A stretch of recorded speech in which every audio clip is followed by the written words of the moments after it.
예. 자, 오늘 그 118페이지 공공재 소타 시간인가요? 맞나요? 예. 118페이지 11번에 가면 공공재라고 이제 구성이 되어 있고요. 네.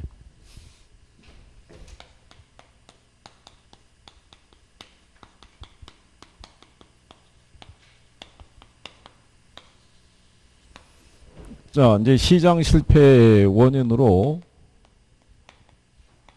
이 불안전 경쟁에 따른 독점 등의 문제가 있다라고 얘기를 했고요. 그 다음에 이제 뭐 정부의 비대칭성, 규모의 경제에 따른 비용 체감 산업. 여기까지는 만약에 인용을 하게 되면 제목 정도로 언급을 한다고 그랬고요. 별도로 문제를 내게 되면 이제 공공재라는 게 있고요.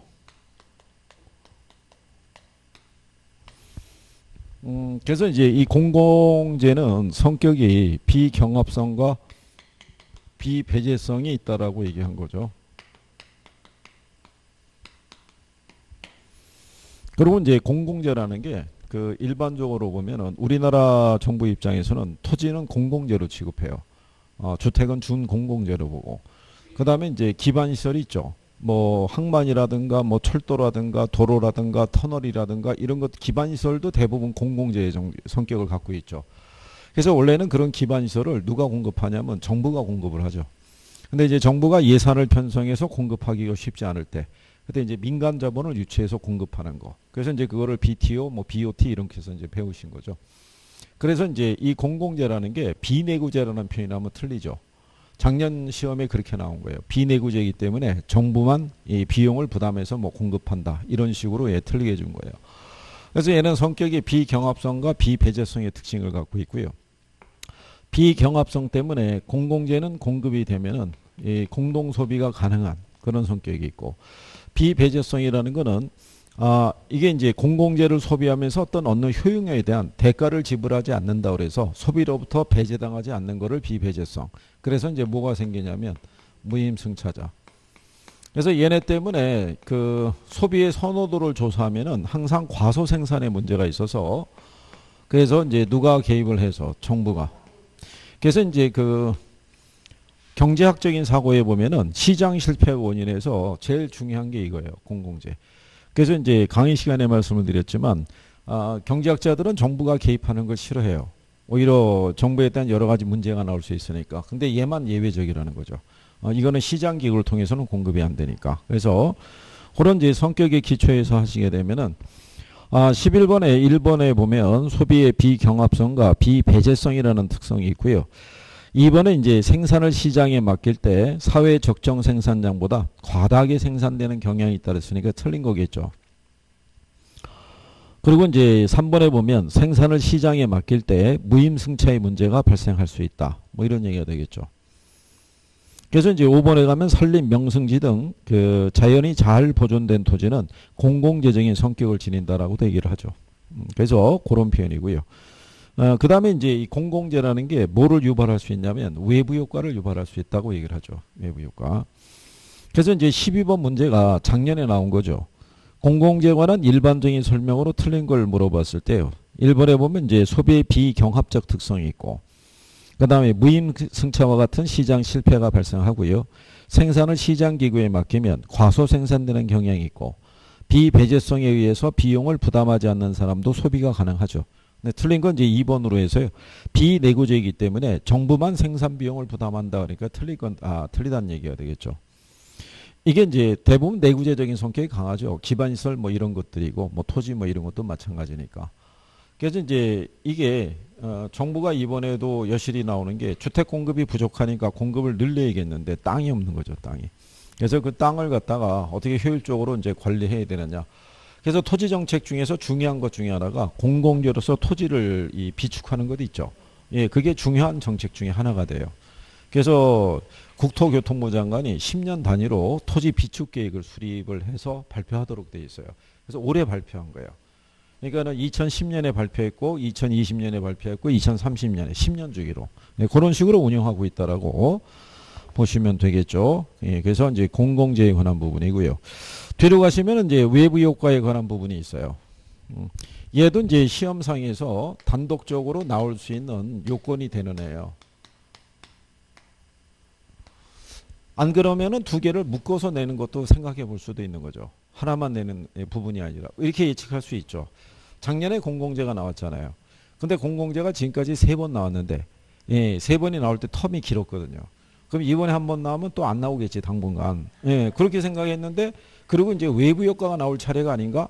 그렇게 생각했는데 두 개가 묶여서 나올 수가 있죠. 같이. 예, 그러니까 기본적인 거는 같이 정리가 돼야 된다는 얘기죠.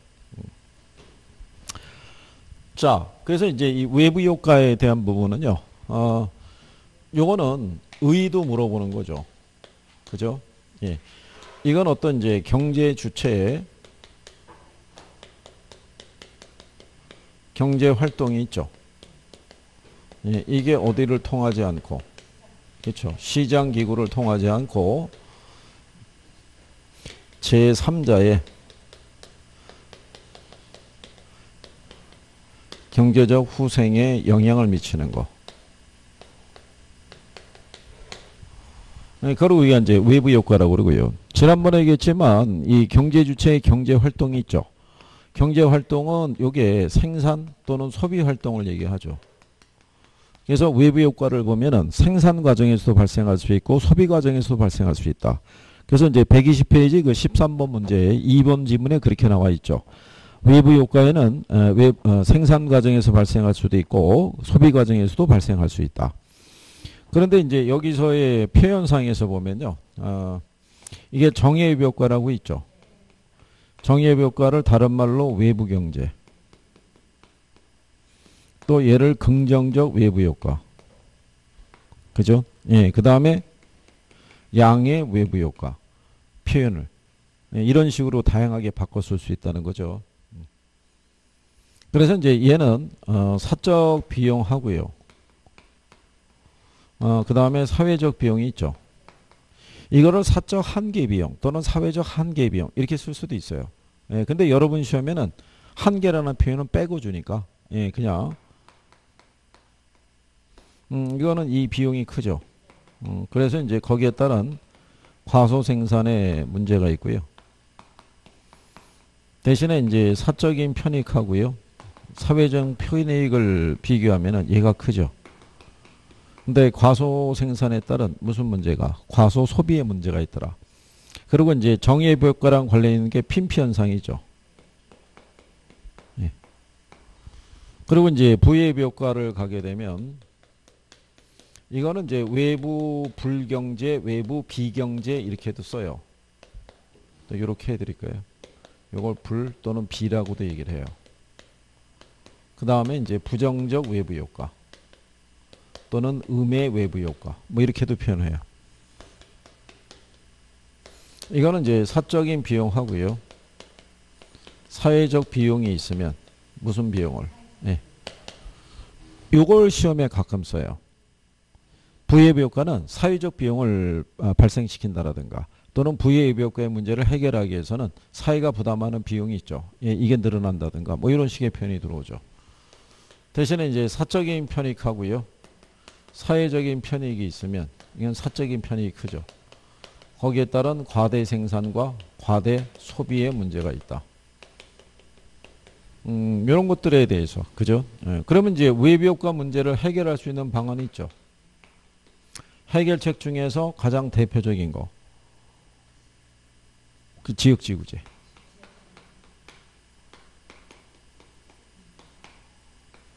그래서 이게 제일 많이 연결돼서 나오는 게 이거예요. 해결할 수 있는 방안. 나머지 왜 뭐 합병이라는 것도 있을 수 있고, 그죠? 뭐 코지의 정리 이런 논리도 대입할 수 있는데, 여러분 시험에 가장 보편적으로 나오는 게 이거다. 이게 토지정책 수단이거든요. 네, 그래서 이거는 항상 결부해서 네, 정리할 수 있으셔야 되는 거예요. 그죠? 용어가 조금 이제 익숙해져. 우리 지금 이제 문제를 이거 풀고 있잖아요. 그게 무슨 얘기냐면 이론을 배운 거하고 지문으로 우리가 정리하는 거하고 틀려요. 그래서 이 과정이 꼭 필요한 거예요. 그래서 일부가 학원에서 보면요. 7월달, 8월달이 됐을 때 집에서 혼자 공부하겠다는 분들이 있어요. 답하고 해설이 있으니까 혼자 봐도 되지 않을까?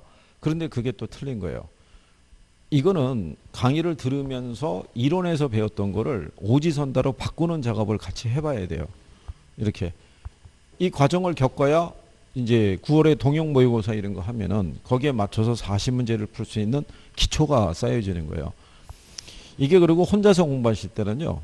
밑에 해설이 있고 여기 답이 있잖아요. 그 유혹을 이기기 어려워요.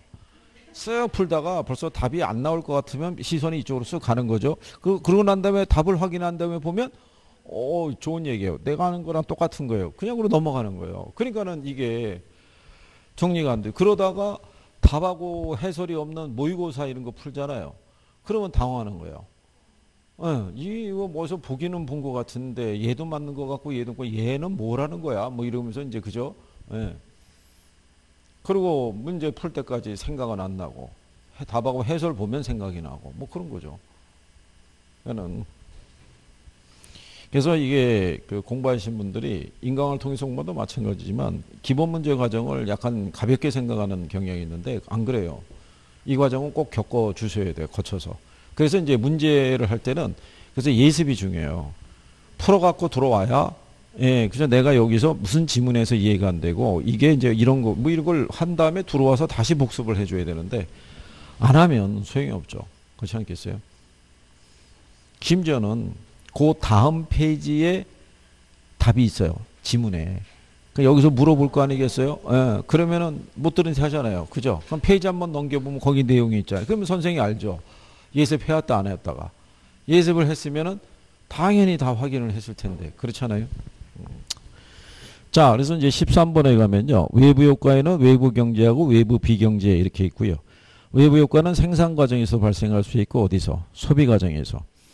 근데 생산 과정에서 외부 불경제를 발생시키는 재화의 공급을 시장에 맡길 때 그 재화는 사회적인 적정 생산량보다 과다하게 생산되는 경향이 있다라고 얘기를 하죠. 그래서 이 균형이 이제 맞잖아. 시장의 실패가 발생할 때 얘가 주로 나왔던 거예요. 부의 효과가 무슨 생산에 문제가 있다. 과대. 아까 우리가 공공재에서도 과다 생산되는 경우 있다고 그러죠. 과소 생산인데. 가장 대표적으로 그거 바꿔주는 거예요. 그래서 그렇게 구별하시면 되겠고요. 그 다음에 이제 5번 지문에 보면 토지 이용의 행위에서 발생하는 외부 불경제는 토지용 규제의 명분이 된다고 그러죠. 그때 쓰는 정책수단이 지역지구제죠. 이렇게. 그래서 4번에 외부 효과는 어떤 경제 주체의 경제 활동의 의도적인 결과가 시장을 통해서 이렇게 나가죠. 그러면 그건 외부 효과가 아니죠. 예를 들어서 이런 거죠. 유가가 어떻게 돼요? 인상이 돼요. 그러면 요 기름을 석유를 기준으로 해서 제품을 만드는 일반적인 업체 있죠. 그래서 플라스틱의 판매 가격이 상승했다. 이거는 시장 기구를 통해서 가격에 반영이 된 거잖아요. 그렇잖아요. 이런 건 외부 효과라고 할 수가 없는 거예요. 무슨 말인지 이해하시겠죠? 그래서 그런 내용으로 인지하시면 되겠고. 그 다음에 이제 14번에 보면요. 옳지 않은 거를 물어봤을 때 1번에 보면 부의 외부 효과에 대한 규제 있죠. 이거는 부동산 가치를 상승시키는 효과를 가져올 수 있죠. 그리고 정의 외부 효과의 경우에 비용을 지불하지 않는 사람도 발생되는 이익을 누릴 수 있겠죠. 아파트 인근에 공원이 조성이 됐을 때 아파트 단지 내 사람들의 조망권이나 이런 거는 상당히 개선이 됐죠. 근데 공원을 조성할 때 뭐 비용 부담을 안는 건 아니잖아요. 거기에 대한 혜택만 누릴 수 있다는 것 뿐이죠. 그래서 지역지구제나 토지용 계획은 외부 효과 문제의 해결 수단이 될 수 없다 그랬으니까 틀렸겠죠. 그렇죠? 그래서 5번에 보면 부의 외부 효과가 발생하는 재화의 경우 시장에 맡겨두면 지나치게 많이 생산될 수 있다 이렇게 해놨죠. 그러니까 부의 외부 효과에서는 이제 이렇게 과다 생산, 과소 그런 부분, 그 다음에 사회적 비용을 발생할 수 있다라는 거. 뭐 이런 몇 가지 포인트 되는 거를 정확하게 구별할 수 있으시면 될 거예요. 그죠? 그 다음에 15번에 보시면 외부 효과에 관한 설명으로 틀린 걸 물어봤을 때 2번 지문에 보면 어떤 사람이 타인의 경제 행위로 인해서 아무런 보상 없이 일방적 피해를 받는 경우를 우리가 부의 외부 효과라고 할 수 있는 경우죠. 그렇죠? 그러니까 어떻게 보면 층간소음 문제라는 것도 여기에 결부되어 있다고도 할 수 있어요. 그렇지 않겠어요? 그리고 지금도 우리나라에서는 물론 법원에서 판결 내린 건 있어도 층간소음은 여전히 풀리지 않는 숙제예요. 그게 가만히 있다가 어느 순간에 뒤에 이사가 들어와 새로 이사 들어와 가지고 그 다음서부터 시끄럽고 하다 보면은 감정이 우리나라 사람들이 그러잖아요. 처음에는 참죠. 계속. 그래. 내가 평상시에 인자기로 소문이 났는데 참아야다가 그러다 쌓이다가 작은 일에 그냥 빵 하고 터지면 그 순간에 사람이 확 해갖고 저 양반이 왜 저러지 할 정도로, 그죠? 그러다가 이제 그게 또 말이라는 게 그렇잖아요. 올라갔는데 나이가 좀 어려 보이는데 얘기가 나오는 게 약간 기분 나쁘게 나오면은 그때부터 이제 우리나라 정서 나오는 거죠. 몇 살이야부터 시작해가지고 이제 막 나오는 거죠. 그래갖고 참 이제 족보 나오고 이제 그러면 이제 심각해 주는 거죠. 그래서 이제 어떻게 보면 우리나라 같은 경우는 물론 이제 남북이 대치하고 있는 경우도 있지만 우리나라는 총기 규제가 엄격하게 제한이 돼 있잖아요. 그거 만약에 풀어줬으면 큰일 날 수가요, 그죠? 하루가 멀다고 그냥 빠방빵빵 막 이런 소리 막 나왔을 거예요, 그죠? 예, 그러니까는 그게 많이 이제 사전에 조율을 잘 해야 되고 제가 볼 때는 이게 그 지금 약간 뭐 개인적인 문제로 치부가 되고 있는데 이게 사회 문제로 어쨌든 공론화시켜서 코제 정리의 논리가 그거거든요. 개인의 재산권에 대한 그 피해 보상 기준을 마련을 해주면 당사자 간의 협상을 통해 갖고 문제가 해결할 수 있도록 유도를 해줘야 되는데 그거는 이제 정부의 개입 없이 그 이제 당사자끼리 해결하는 논리거든요. 근데 저희가 볼 때는 정부가 개입을 해서 가이드를 줘야 돼요.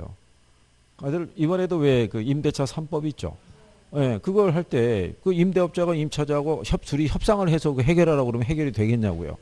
안 되니까 정부가 법으로 정해주는 거 아니에요. 가이드를 세세하게.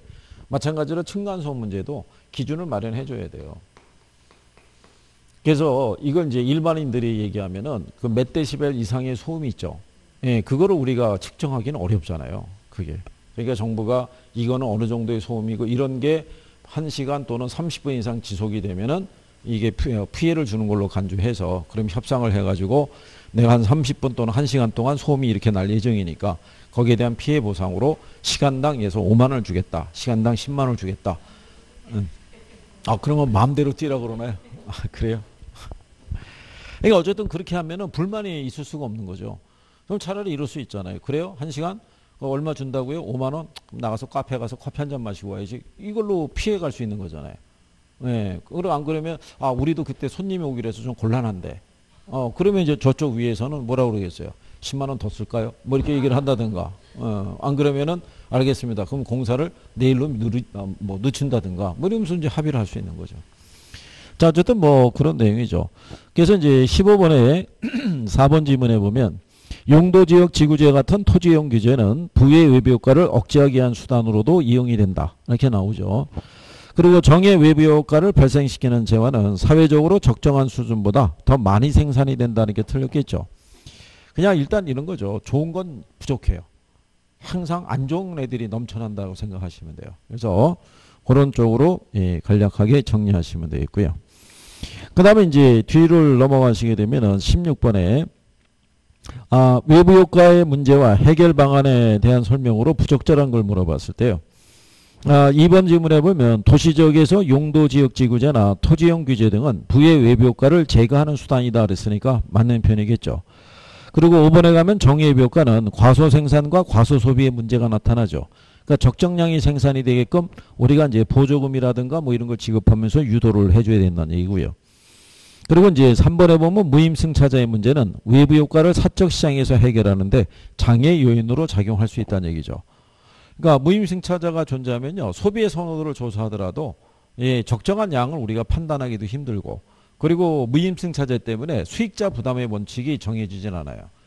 일반 경제제 같은 경우는 사서 효용을 얻는 사람은 반드시 거기에 대한 대가를 지불해야지만 그걸 누릴 수가 있는데 무임승차자들은 대가를 지불하지 않아도 효용을 누릴 수 있기 때문에 그런 문제가 있다는 얘기죠.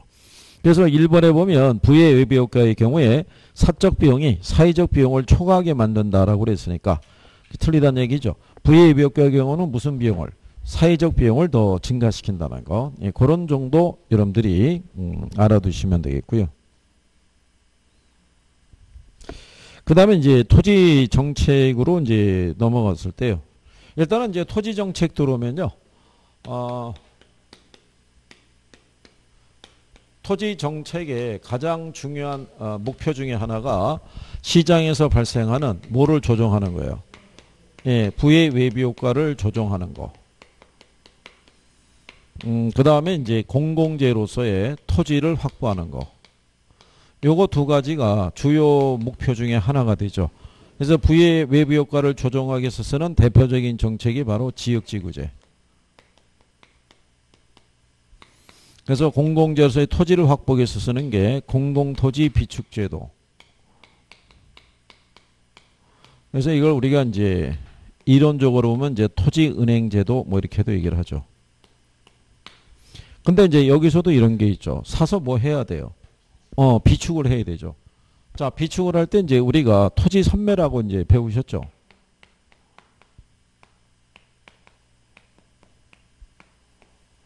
그러니까 요거는 말 그대로 이제 협의 매수할 수 있다는 거죠. 만약에 이제 정부나 지자체에서 요 토지가 필요할 때 토지 소유자하고 거래를 해야겠는데 토지 소유자가 지금 이건 양도 의사 표시가 전제가 돼야 돼요. 근데 이 사람이 거부할 수 있죠. 예, 그러면 이제 토지 선매자를 지정을 하는 거죠. 지정을 해놓고 있다가 이 사람이 만약에 개인 간의 거래를 하게 되면 개인 간의 거래에 앞서서 우선 협상을 통해서 이제 사들일 수 있는. 그래서 이제 이게 기본적으로 무슨 매수가 예, 협의 매수를 하는데 경우에 따라서는 강제 수용도 가능해요. 필요에 따라서는. 예, 그래서 이제 일단은 이제 무슨 매수를 한다. 협의 매수를 하는 거죠. 협의 매수. 이거는 아주 특별한 케이스에서 쓸 수 있는 거니까 일단은 협의 매수라는 거를 먼저 염두에 두시면 돼요. 그래서 나중에 이제 문제로 또 한번 확인 한번 하실 수 있으니까. 그래서 요 토지 선매도 한 2번 여러분 시험에 인용이 된 거예요. 그죠? 예, 그래서 이제 여러분들이 보시면 공영개발 방식이 있죠. 걔는 수용 방식이잖아요. 그래서 수용 방식이 있고 이렇게 토지은행 제도가 있으면 토지 소유자의 양도 의사 표시 있죠. 예, 걔가 전제가 된다는 점에서는 권리 침해는 얘가 크죠. 강제 수용이니까. 그래서 그건 시험에 한번 또 나온 거예요. 그래서 그런 내용까지는 예, 정리하시는 게 필요하죠. 자, 17번에 보시면 다음 중 우리나라의 토지 관련 제도에 관한 설명으로 가장 거리가 먼 것 이렇게 물어봤을 때요. 1번에 보면 토지 공개념이라고 나오죠. 예, 이거 토지 공개념에 대한 거는요. 토지라는 것은 개인 소유 이전에 자연물이라는 거죠.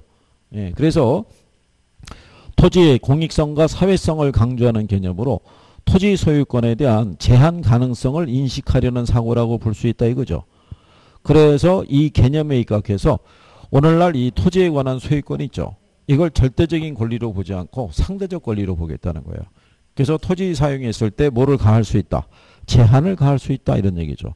그래서 4번에 보면 오늘날 소유권은 그 자체가 당연히 사회성을 내포하지 않는 절대적 권리로 이해한다. 그러니까 틀렸다는 얘기죠.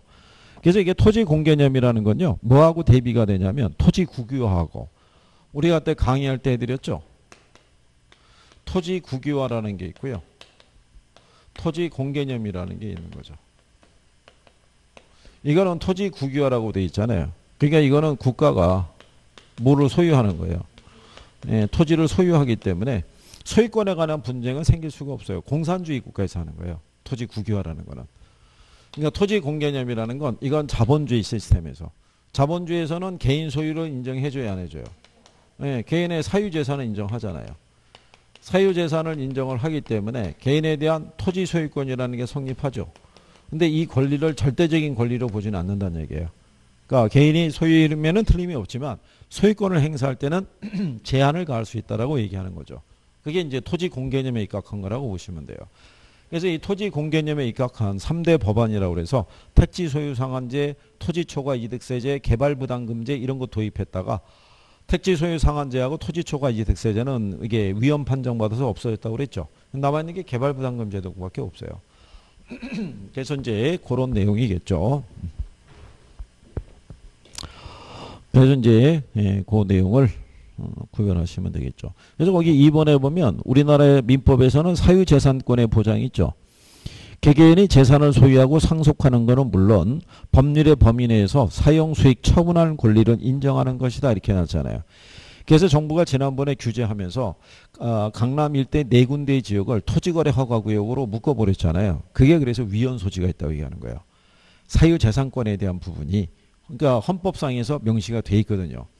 거기다 이번에 이제 또 임대차 3법을 도입을 하면서 그 이제 그런 게 있잖아요. 임차자가 계약갱신을 요구하면 집주인은 무조건 들어줘야 된다는 거죠.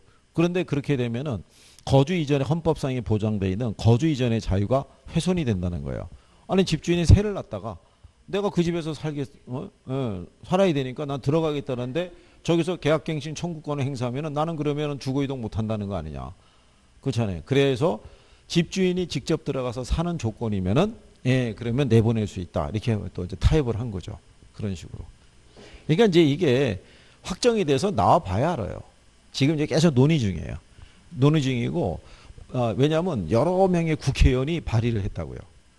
법안을. 그러면 세부적인 내용이 다 틀릴 거 아니에요. 그거 조율을 해가지고 국회 본회의를 통과해가지고 이게 이제 시행령 공포하고 막상 시행이 될 때까지는 아직은 시간이 좀 더 있다는 얘기죠. 그래도 만약에 연내 여러분 시험 볼 때까지 한다 그러면 또 정리는 해둬야 되고. 근데 뭐 기본적인 거는 알고 있지 않나요? 그렇잖아요. 전월세 신고제 있죠. 실거래가 신고하고 그 다음에 계약갱신 청구권하고 임대료 상한제 있잖아요. 5%. 이거 5%는 거의 정해진 것 같고요. 그 다음에 전월세 아마 그 신고하는 경우도 서울을 비롯한 수도권에서 그것도 금액이 한 3억 이상 뭐 그 정도인 것 같아요. 그게 왜냐하면 영세 임대업자들이 있잖아요. 그렇잖아요. 다가구 주택 뭐 이렇게 해가지고 그 노인양반이 그 노후의 소득이 그걸로 해가지고 그러니까 보증금도 뭐 300, 500에 왜 월세 뭐 30, 50 뭐 이렇게 된 것도 있죠. 거기도 같은 잣대를 들이밀면은 그게 또 쉽지가 않죠. 그러니까는 이제 금액을 정해서 서울에 웬만한 데 가면 보증금이 다 뭐 억대만 넘어가 막 그러잖아요. 그런데 기준한다는 얘기죠. 자, 어쨌든 뭐 그런 내용이고요. 그 다음에 이제 18번 문제 있죠. 토지 정책에 관한 설명으로 틀린 걸 물어봤을 때 개발부담금 제도라는 것은 개발 사업의 시행으로 얻은 사업 시행자로부터 그 개발이익의 일정이익을 환수하는 그런 제도고요. 그럴 때 이제 개발권 양도제라는 것은 개발이 제한되는 지역의 토지 소유권에서 개발권을 분리해서 개발이 필요한 다른 지역에 개발권을 양도할 수 있도록 하는 제도다 이런 얘기잖아요. 그죠? 그러니까 우리가 소유권을 갖고 있다는 얘기는 이 소유권을 기초해서 사용, 수익, 처분할 수 있는 권리가 있잖아요. 그죠? 근데 여기서의 사용 수익을 얻을 수 있는 게 뭐를 통해서? 개발을 통해서. 이걸 개발권이라고 가정할 때 소유권에서 개발권을 분리시킨다는 얘기죠. 그러니까 이 토지에서는 이거는 사용할 수 없다는 거죠. 대신에 요거를 분리해서 요쪽에 개발지역이 있죠. 개발지역의 개발업자하고 이걸 거래할 수 있다는 얘기죠. 그러면 자기가 여기서 사용 수익을 행사하지 못하는 손실에 대해서 여기서 거래를 통해서 손실을 메꿔주는 제도죠. 이게 개발권 양도이자의 논리고요. 근데 여기서 보면 이 부동산 가격 공시제도에서 개별 공시가는 국장이 공시한다니까 틀렸겠죠. 우리가 이제 이렇게 해드렸잖아요. 이거 이렇게 해서 개에 들어간 애들만 시라고 그랬어요. 그죠? 그래서 표준지 공시지가, 그 다음에 개별 공시지가, 그 다음에 단독주택 중에서 표준주택, 그 다음에 개별주택, 공동주택 이런 식으로. 그죠? 그래서 이거는 뭐 어떻게 보면은 맞추라고 줬던 내용 중에 하나라고도 할 수 있죠. 그래서 그렇게 구별하시면 되겠고. 그 다음에 이제 뒷장에 보시면 19번 문제 토지형 규제에 관한 설명으로 틀린 걸 물어봤을 때 1번에 보시면 이제 이 지역지구제는 토지형에 수반되는 부의 외벽과를 제거하거나 완화시킬 목적으로 지정하죠. 그래서 이 표현은 뭐 잘 들어와요. 지역지구제에 대해서. 그리고 이제 우리나라는 지역과 지구별로 건축물의 용도, 종류 및 규모 등을 제한하고 있다는 얘기죠. 그래서 이제 여러분들이 보면 우리나라의 모든 토지는 용도 지역을 다 갖고 있죠. 다 갖고 있고 거기다 우리가 지구를 중복해서 지정할 수 있어요, 없어요? 중복해서 지정할 수 있죠. 지역끼리는 중복해서 지정하기는 어려워도 지역과 지구는 중복해서. 그래서 5번에 가면 국토의 계획 및 이용에 관한 법령상 용도 지역과 용도 지구는 중첩해서 지정할 수 있다 이런 얘기죠. 없다 그랬으니까 틀렸겠죠. 그래서 이제 그런 내용이고요. 근데 이제 19번에 3번에 가면 지구 단위 계획이라고 있죠. 예. 그런데 이제 20번 문제도 3번에 가면 지구 단위 계획이라고 나오잖아요. 요 지구 단위 계획이라는 게 예전에 여러분 시험에 지구 단위 계획도 1종이 있고 2종이 있죠. 일종하고 일종 지구단위 계획하고 이종 지구단위 계획이 있는데 그때 당시 그걸 바꿔서 냈었어요. 예, 그렇게 해서 근데 그게 답이었다고요. 그래서 그때 항의가 좀 있었어요. 아니 일종, 이종까지 구별하라는 얘기는 이게 공법 문제지 학계론 문제냐 뭐 이렇게 돼갖고 그 다음서부터는 지구단위 계획에서는 일종, 이종은 안 물어봐요. 그냥 요 개념에 대한 것만 지문으로 들어와요. 그 이후로는 지구단위 계획이 틀린 지문으로 들어온 적은 없어요. 그래서 맞는 지문으로 한 자리를 차지하고 있는 거예요. 근데 1차만 공부하는 사람들은 지구단위 계획이라는 용어 자체가 낯설거든요. 예, 그러니까 그게 한번 또 읽어보게 돼요. 그 문장은 길고 그러니까 시간 뺏기에도 적합하고 그죠? 예, 그런 취지라고 이렇게 생각을 하시면 되겠고요. 그래서 20번에 보면 2번 지문에도 토지용 규제를 통해서 부의 외부 효과를 제거 또는 뭐 할 수 있다. 감소시킬 수 있다. 이런 얘기죠. 예, 그래서 이제 그 4번에 가면 용도 지역 지구제는 토지용을 제한해서 지역에 따라 지가의 상승 또는 하락을 야기할 수도 있다는 얘기죠. 그래서 요즘 화제가 돼서 게 얘잖아요. 개발 제한 구역 있죠. 예, 그래서 이제 이거 풀어주니 많이 뭐 또 얘기가 많았던 거죠. 그러다 결국은 말들이 많은데 이제 대통령이 나와서 싹 정리한 거죠. 해제 안 한다. 끝난 거죠, 그걸로. 더 이상은 논의하는 사람이 없죠. 그러니까 깔끔한 거죠, 뭐. 근데 여기 5번에 대한 내용에서요. 그 우리가 이제 용도 지역 지구제에서 보면 우리나라는 전체 지역을 도시지역, 관리지역, 농림지역, 자연환경 보존지역으로 나누고요. 도시지역은 다시 주상공록으로 이렇게 해서 이제 나누게 되죠. 예, 근데 이제 5번 지문에 보면 용도 지역 중에서 자연환경 보존지역은 도시지역 중에서 그래서 틀린 거예요. 도시지역 중에서는 주상공록이 4가지인데 슬쩍 일로 들어간다라고 해서 틀린 거죠. 이렇게. 그래도 저기 뭐예요. 그 1차만 공부해서 2차를 전혀 안 본 사람은 이게 어려웠을 거라고요. 자기가 볼 때는 처음 보는 게 많잖아요. 지구단위 계획, 용도 지역 지구제, 자연환경 보존지역 뭐 이런 거. 그렇잖아요. 근데 얼핏 봤더니 자연환경 수자원 해상 이거 보조 필요한 지역이라고 그랬잖아요. 그거 다 맞는 거예요. 도시지역이라는 게 들어가서 틀린 거지. 그 안에서. 예, 어쨌든 예, 그런 내용이죠. 그 다음에 이제 21번에 가면 토지용 규제 또 나오죠.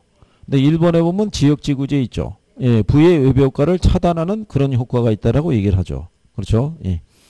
그래서 이제 4번에 보면 외부 효과가 존재할 때는 그 효과는 주변의 부동산 가치에 반영되지 않는다는 게 틀렸겠죠.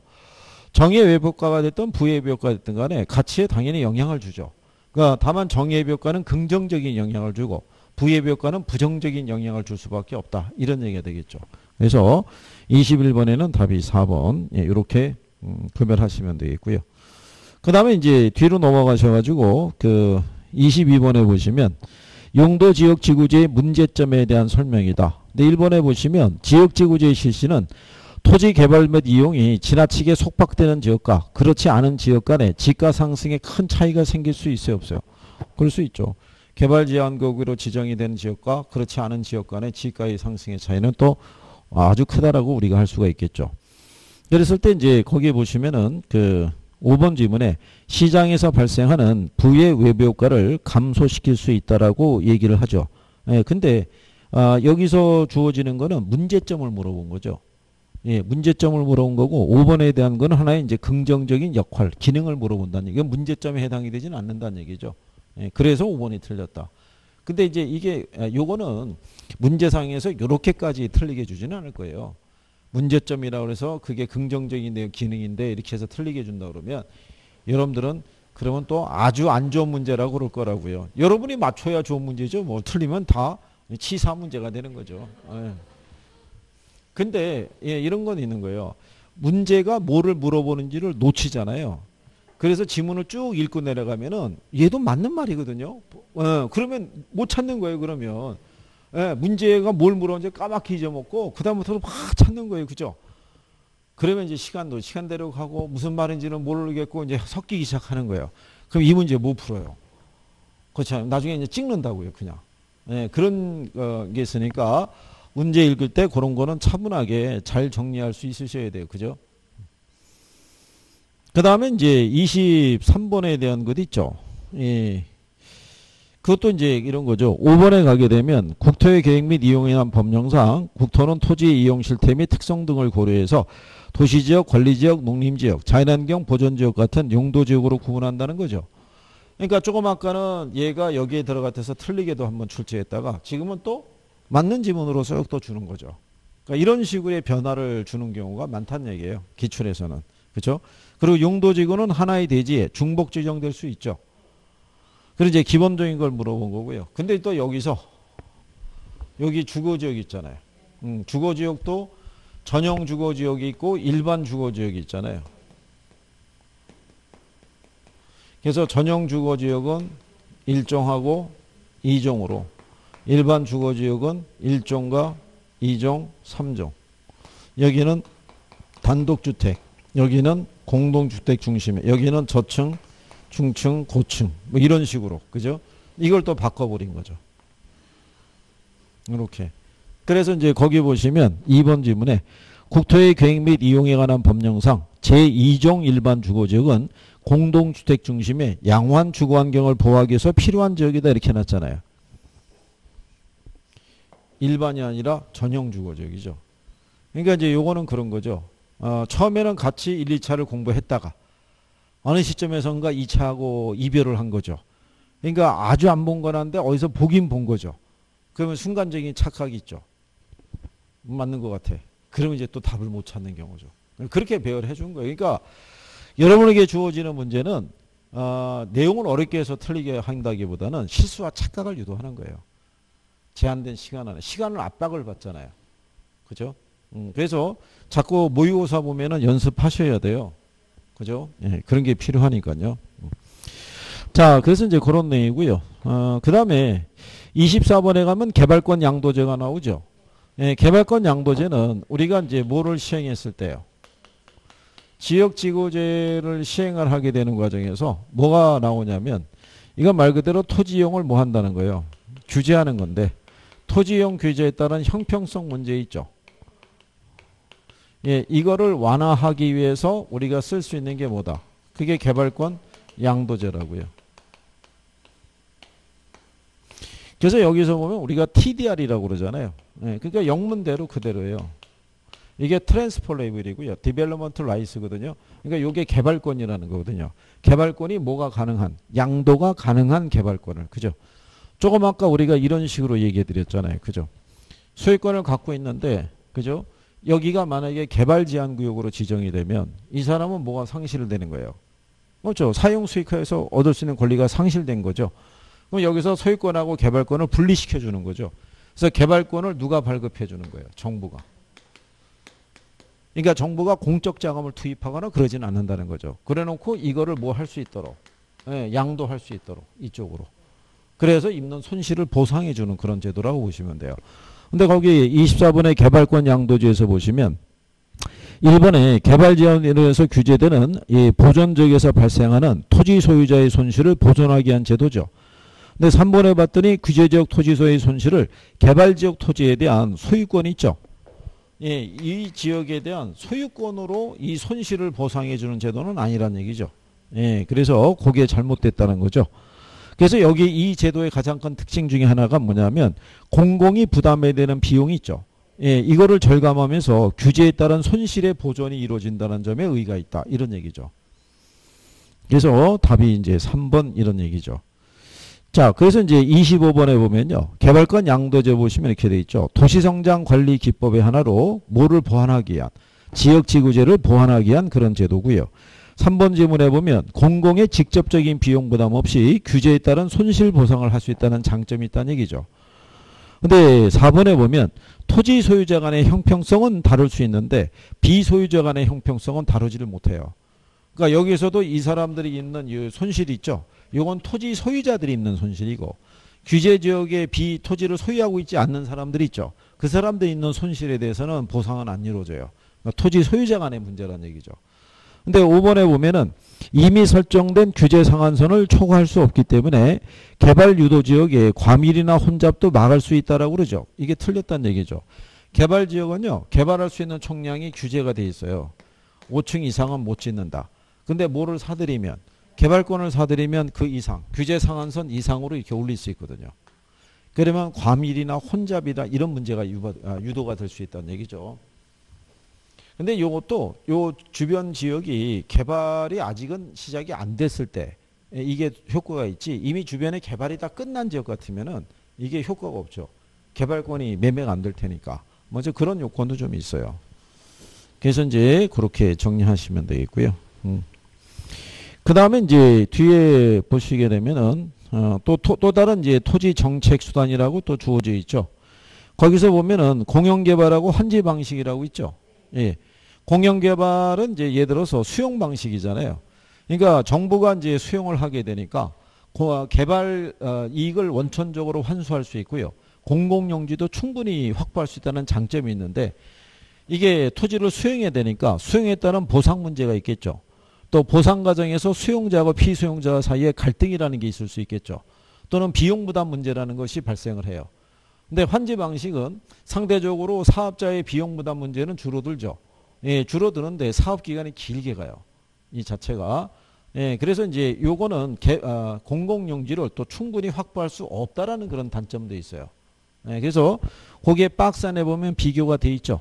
예, 그래서 이제 26번에 보시면 2번 지문에 환지 방식은 초기에 막대한 토지 구입 비용이 들기 때문에 그래서 틀린 거죠. 환지가 아니라 공영 개발 방식이라고 이렇게 보시면 되겠죠. 그리고 4번에 가면 이제 수용 방식이라고 나오죠. 문제점으로 토지 매입과 보상 과정에서 사업 시행자와 주민의 갈등을 들 수 있다라고 그랬죠. 그게 여러분 시험에서 한 2번 인용이 됐어요. 예. 그리고 이제 토지은행 제도라고 그 밑에 가면 나와 있죠. 예, 똑같은데 아까 이제 잠깐 설명해 드린 거죠. 5번에 가면 토지 양도 의사 표시가 전제된다는 점에서 토지 수용 제도보다 토지 소유자의 사적 권리를 침해하는 정도가 크다 그랬으니까 틀렸다는 얘기죠. 권리 침해는 이제 아무래도 수용 방식이 더 클 수밖에 없겠죠. 그래서 아마 이 토지은행 제도에 대한 부분이 있죠. 토지 비축 제도. 요 나중에 이제 여러분들이 동형 모의고사 볼 때 조금 더 들어가는 문제하고 기본적인 문제를 섞어서 이렇게 한번 풀어보시게 될 거예요. 그래서 이제 거기서 예, 조금 더 보완. 일단 여러분들은 여기서 내가 배웠던 토지은행 제도가 뭐였었지? 걔가 이렇게 지문으로 나오면 이건 맞고 이건 틀리는 거구나. 이렇게 쓸 수 있구나. 이걸 이제 정리하는 게 필요한 거죠. 그러니까 토지은행 제도라는 것은 말 그대로 공공이 토지를 사서 비축하는 제도잖아요. 그러니까 사서 비축해야 되니까 비용 부담 문제는 크죠. 근데 마찬가지로 얘도 공공재로서의 토지는 충분히 확보할 수 있다는 장점이 있죠. 그러니까 필요할 때 나중에 적시에 시장에 저렴하게 공급할 수 있다는 게 장점이죠. 그러니까 이제 이게 문제가 뭐냐면 이번에도 왜 택지가 부족하잖아요. 주택 지을 때. 이때 이제 이런 거 써야 되거든요. 비축한 토지를. 근데 그게 쓰기가 참 힘들다는 얘기죠. 그래서 원래는 이게 비축할 때 보면요. 이게 지가 안정용, 수급 조절용 이런 식으로 다 용도를 해서 비축을 하거든요. 예. 근데 이제 비축한 토지가 아무래도 그렇잖아요. 수도권은 가격이 비싸잖아요. 그러니까 이거를 주택공사에서 이거를 대량으로 매입하기는 어렵거든요. 예산 문제도 있고. 그럼 솔직히 LH공사 적자잖아요. 만성 적자에 시달리고 있는 거죠. 예. 그럼 결국 지방으로 내려갈 수밖에 없으면 지방에는 땅이 있는데 문제는 거기에 누가 가겠냐는 거죠. 그렇잖아요. 거기서 암만 지어서 공급해봐요. 그렇잖아요. 예, 그런 현실적인 문제도 존재하더라 이런 얘기죠. 그래서 뭐 그렇게 보시면 되겠고요. 그래서 여기 정도까지 일단 하셨다고 보고요. 잠깐 쉬었다가 이어서 주택정책 이렇게 한번 해보시죠.